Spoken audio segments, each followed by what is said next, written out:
We are the Institute for Intuitive Intelligence, revolutionizing intuition by training spiritually fierce women globally as qualified intuitive guides.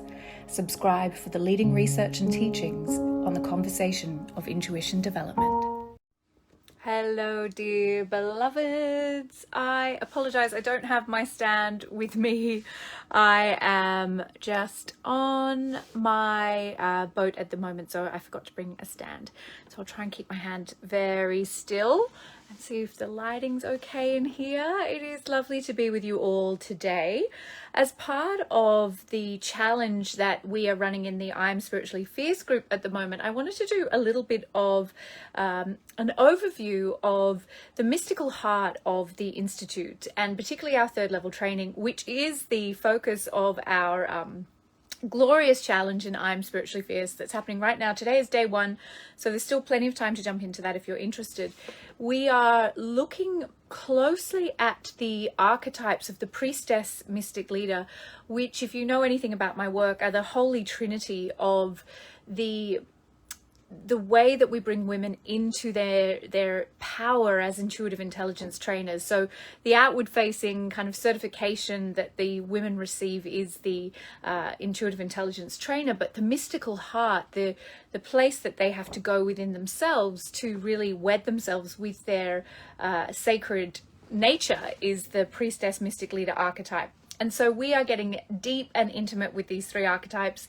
In the challenge, you're invited to choose one of the 3 archetypes and join that team, Team Priestess, Team Mystic, or Team Leader, and to spend the next 4 days really anchoring into that energy. Now, what I'm interested in is how connected you feel to that archetype, or how far away it feels to you, why you've chosen it. Perhaps it's because you feel really connected to it, or perhaps it's because it feels really, really distant to you. So regardless of all of that, what I'm doing here today is sharing some of my interpretation of these archetypal energies, the holy trinity of our work, because these are the energies that I have identified over my years of serving women to step into their power to serve, that really are the ones we want to anchor into our being. And one or the other on their own is often not enough to take us into that space of really being unafraid to be in that role of service in a really big way. So the priestess, the mystic, and the leader work together and create that holy trinity, that trilogy of energies that I believe is the special magic source, or the formula, if you like, for ensuring that a woman is going to stay devoted and connected to her path of service in a sustainable, ongoing way. So I want to give you a little bit of an overview. Some of these terms are really widely used. I mean, all of them are really. None of them are unique to me or to the Institute, but the way that we work with them is potentially bringing new information and new insight that might give you more capacity to access them within yourself.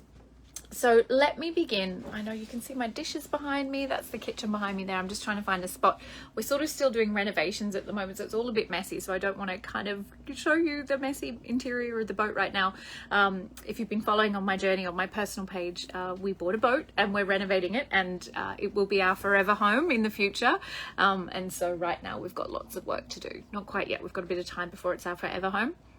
So let me begin with the priestess, because she came first. We really began the third level with that conversation around being, the priestess posse. And perhaps of all of these archetypes, she's the one that has the most, I guess in the spiritual world, the most kind of energy associated with her, and that can cause women to feel very strongly about this archetype, both in the sense of rejecting that priestess nature, a little bit in the way that the word goddess can feel like it's been overused or commercialized with the intention of trying to sell things to people, versus that truth of what that energy is and what it has to offer us. So the priestess in the Institute, and the way we train women, is all about service. She is that nexus between the sacred and the mundane. She is in the world. She is, wherever she stands is holy ground. And there's no right way to be a priestess. There's no particular lineage. We're not asking you to take up any kind of rituals.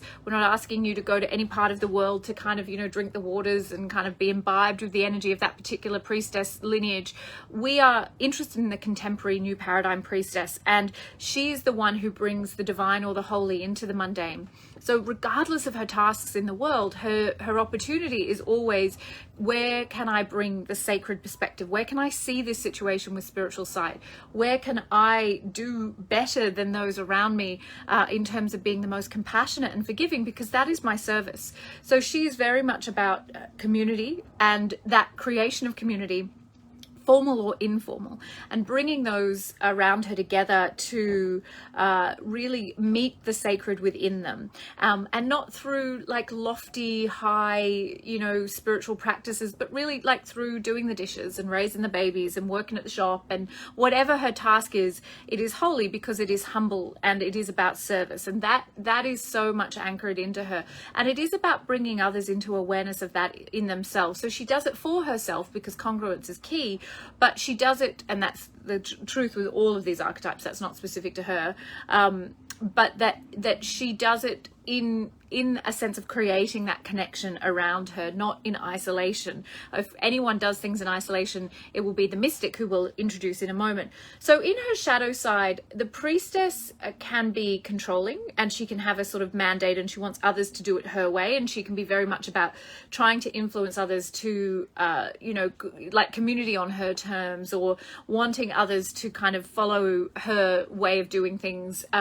She can be, very, very self-punitive and very hard on herself. She wants so much for the world and to bring peace where there is suffering, that she can actually end up being very tough on herself, and as a result then being very judgmental of others, not intentionally, but because she's got such high ideals, and she really wants to create something that is going to be of service in a really big way. And so she can get caught up in working herself to the bone, and martyrdom can be an aspect of the shadow side of the priestess.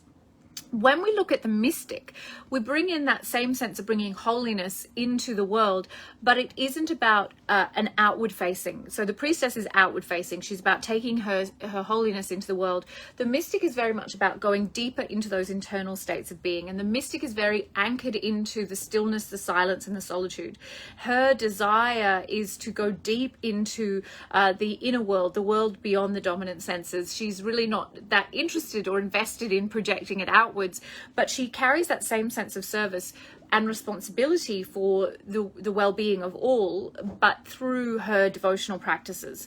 So she is wanting to anchor the sacred into the world by anchoring it into herself. And it's not about taking it out into the world, although she may do that and giving it to others. It's about deepening into her understanding that there's only one of us here, and that what she does on behalf of all. And that is very, very potent for her, is that sense of being willing to leave the world of the dominant senses behind, and to devote herself to creating a new reality, a new paradigm, a contemporary world that is built on the principles of holiness and sacredness, but through her commitment to her personal action. With the mystic, what we are wanting is to be self-reliant and self-responsible. It's not about what other people see you doing. It's about what you do in the privacy when no one else is around you. And the shadow side of the mystic is this bypassing energy, where she will use her mysticism and her devotional practices to withdraw from the world and to hide from it. So instead of seeing it as a part of her service, she's actually withdrawing because it hurts too much. The world sucks. It's too much pain. I'm too sensitive. I can't handle this reality. So she goes into her devotion as a way to bypass human experience and to really hide from her holy responsibility, and to hide from what she perceives as a mad, bad world. When we move into the leader, once again, service is key, and that is the core of all the work of the Institute, and particularly the third level is all about service. It's not about what I can gain, but what I may give.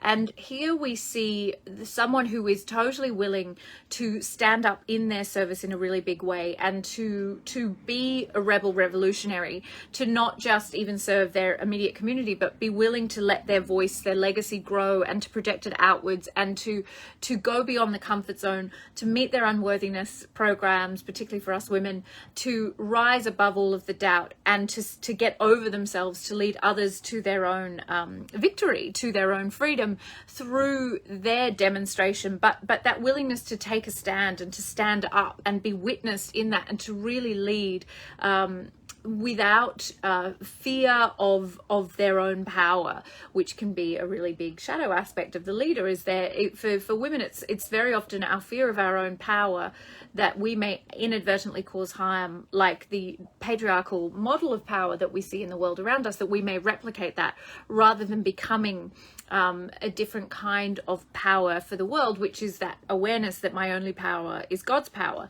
and therefore I lead from my holiness. I don't lead from a place of trying to subjugate or dominate others.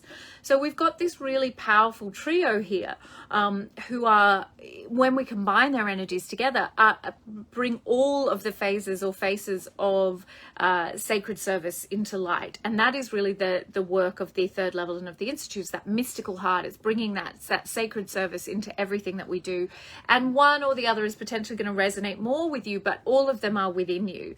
And this challenge is an opportunity to find those places inside of you where perhaps you're hiding from one or more of these archetypes, and to really draw it forward. So of course you can do each day there'll be a task assigned to the individual archetype, but you can also say, okay, I'm going to do all three for that day. You're very welcome to do that. It is really an opportunity for us to go deep into our own interior life in order to be able to step out into our power to serve more fully. So come and join us over in I'm Spiritually Fierce if you haven't done so already, and use this opportunity to find your relationship, your own personal relationship with these sacred energies, and to become a fuller expression of who and what you are. So much love to you all.